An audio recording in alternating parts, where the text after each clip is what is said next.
Pope Francis காலமானதை தொடர்ந்து அடுத்து புதிய போப் தேர்வுக்கான நடைமுறைகளை கத்தோலிக்க திருச்சபை தொடங்கியுள்ளது. வழக்கமாக போப் மறைந்தாலோ ராஜினாமா செய்தாலோ வாட்டிகனின் நிர்வாக பொறுப்பை கார்டினல்கள் குழு ஏற்கும்.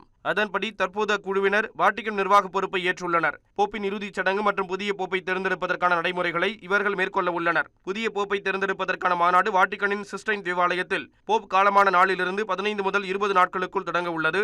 80 வயதுக்கு குறைவான கார்டினல்கள் வாட்டிகனில் கூடி புதிய போப் தேர்வுக்கான ரகசிய நடைமுறைகளை தொடங்குவார்கள். புதிய போப்பை தேர்ந்தெடுக்க அவர்களுக்கு குறைந்தபட்சம் 2/3 பங்கு பெரும்பான்மை தேவை.